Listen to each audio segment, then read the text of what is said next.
Hi everybody, I'm here with Ruby Rabbit and we're going to be reading a bit of Edward, The Miraculous Journey of Edward Tulane by Kate DiCamillo. Big, isn't she? The Miraculous Journey of Edward Tulane by Kate DiCamillo. Chapter 1.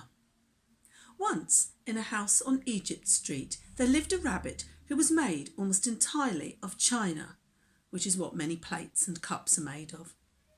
He had china arms and china legs, china paws and a china head, and a china torso, which means his body, and a china nose. His arms and legs were jointed and joined by wire, so that his chin, elbows and chin knees could be bent, giving him much freedom of movement. His ears were made of real rabbit fur, and beneath the fur there were strong bendable wires, which allowed the ears to be arranged into poses that reflected the rabbit's mood. Jaunty, tired, full of ennui, which means boredom. His tail too was made of real rabbit fur and was fluffy and soft and well shaped. The rabbit's name was Edward Tulane, and he was tall. He measured almost 3 feet from the tip of his ears to the tip of his feet. 3 feet, that's about 2/3 of my height. His eyes were painted a penetrating and intelligent blue. In all, Edward Tulane felt himself to be an exceptional specimen. Only his whiskers gave him pause. They were long and elegant, as they should be, but they were of uncertain origin, which means he wasn't quite sure where they came from. Edward felt quite strongly that they were not the whiskers of a rabbit. Whom the whiskers had belonged to initially? What unsavoury animal? Was a question that Edward could not bear to consider for too long, and so he did not. He preferred, as a rule, not to think unpleasant thoughts.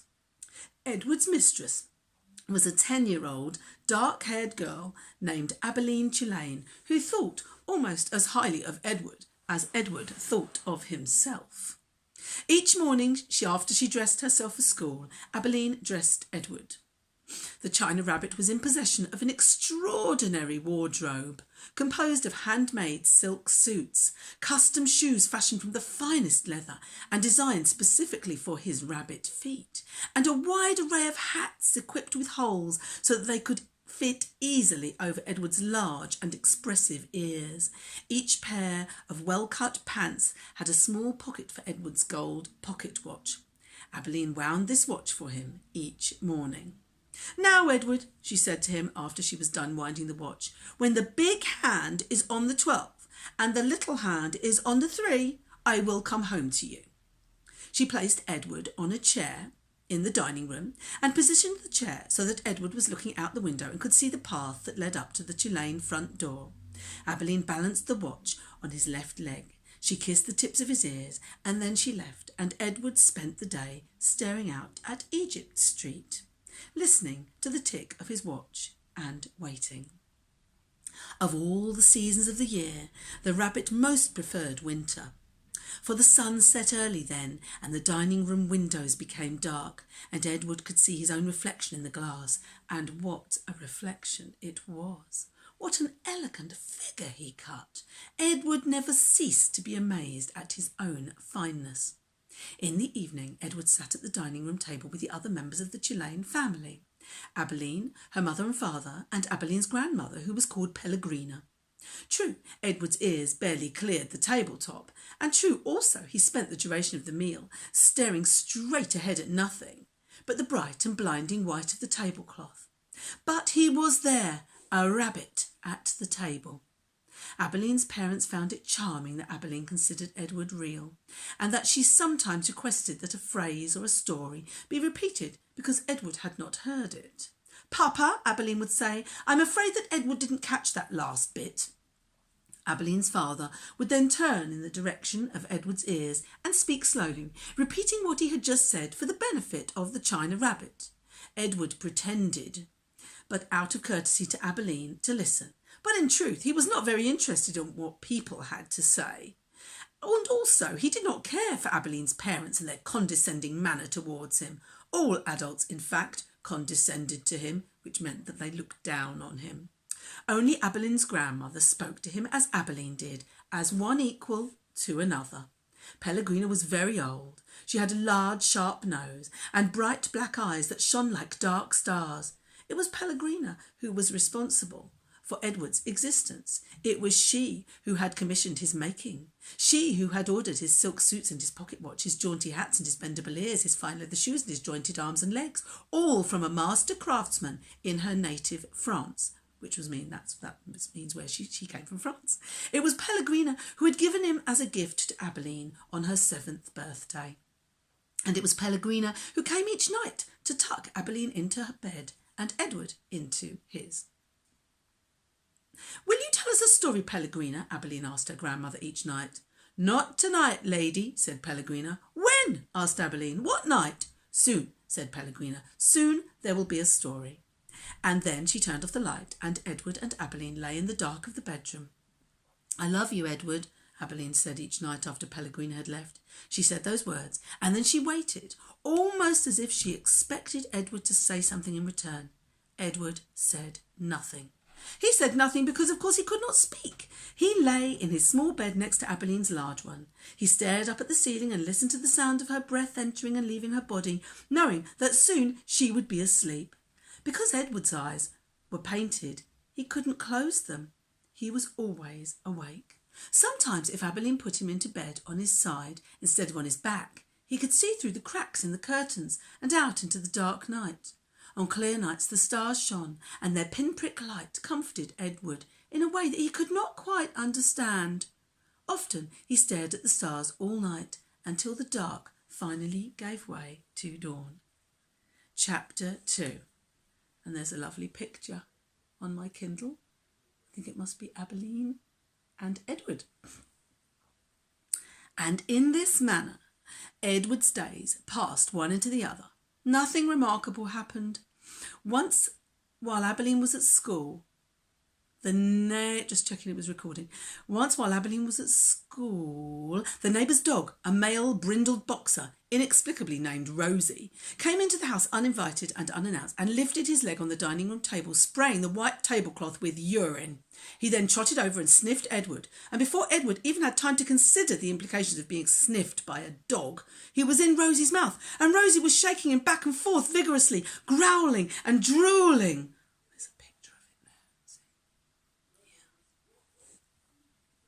Fortunately, Abilene's mother walked past the dining room and witnessed Edward's suffering. "Drop it!" she shouted to Rosie, and Rosie, surprised into obedience, did as she was told. Edward's silk suit was stained with drool, and his head ached for several days afterwards, but it was his ego that suffered the most damage. Abilene's mother had referred to him as it, and she was more outraged at the dog urine on her own tablecloth than she was about the indignities that Edward had suffered at the jaws of Rosie. And then there was the time that a maid new to the Tulane household and eager to impress her employers with her diligence, which means her hard work, came upon Edward sitting on his chair in the dining room. "What's this bunny doing here?" she said out loud. Edward did not care at all for the word bunny. He found it derogatory in the extreme. Derogatory means rude. The maid bent over him and looked into his eyes. "Humph," she said. She stood back up. She put her hands on her hips. "I reckon you're just like every other thing in this house, something needing to be cleaned and dusted." And so the maid vacuumed Edward Tulane. She sucked each of his long ears up the vacuum cleaner hose. She pawed at his clothes and beat his tail. She dusted his face with brutality and efficiency, which means she did it hard and well. And in her zeal to clean him, she vacuumed Edward's gold pocket watch right off his lap. The watch went into the maw of the vacuum cleaner with a distressing clank that the maid did not even seem to hear. When she was done, she put the dining room chair back at the table, and uncertain about exactly where Edward belonged, she finally decided to shove him in among the dolls on a shelf in Abilene's bedroom. "That's right," said the maid. "There you go." She left Edward on the shelf at a most awkward and inhumane angle. His nose was actually touching his knees. And he waited there, with the dolls twittering and giggling at him like a flock of demented and unfriendly birds, until Abilene came home from school and found him missing and ran from room to room calling his name. "Edward!" she shouted. "Edward!" There was no way, of course, for him to let her know where he was, no way for him to answer her. He could only sit and wait. When Abilene found him, she held him close, so close that Edward could feel her heart beating, leaping almost out of her chest in its agitation. "Edward," she said, "oh, Edward, I love you. I never want to be away from you." The rabbit, too, was experiencing a great emotion. But it was not love. It was annoyance that he had been so mightily inconvenienced, that he had been handled by the maid as cavalierly as an inanimate object, which means an object that is not alive. A serving bowl, say, or a teapot. The only satisfaction to be had from the whole affair was that the new maid was dismissed immediately, which means she got the sack, was told to leave her job. Edward's pocket watch was located later, deep within the bowels of the vacuum cleaner. Dented, but still in working condition. It was returned to him by Abeline's father, who presented it with a mocking bow. "Sir Edward," he said, "your timepiece, I believe." The Rosie affair and the vacuum cleaner incident, those were the great dramas of Edward's life until the night of Abeline's 11th birthday, when, at the dinner table, as the cake was being served, the ship was mentioned. Chapter 3. There's a little picture there. Some things, I'm not sure what they are yet. "She is called the Queen Mary," said Abeline's father, "and you and your mamma and I shall sail on her all the way to London." "What about Pellegrina?" said Abeline. "I will not go," said Pellegrina. "I will stay." Edward, of course, was not listening. He found the talk around the dinner table excruciatingly dull. In fact, he made a point of not listening if he could help it. But then Abeline did something unusual, something that forced him to pay attention. As the talk about the ship continued, Abeline reached for Edward and took him from his chair and stood him in her lap. "And what about Edward?" she said, her voice high and uncertain. "What about him, darling?" said her mother. "Will Edward be sailing on the Queen Mary with us?" "Well, of course, if you wish, although you are getting a little old for such things as China rabbits." "Nonsense," said Abeline's father jovially. "Who would protect Abeline if Edward was not there?" From the vantage point of Abeline's lap, Edward could see the whole table spread out before him in a way that he never could when he was seated in his own chair. He looked upon the glittering array of silverware and glasses and plates. He saw the amused and condescending looks of Abeline's parents, and then his eyes met Pellegrina's.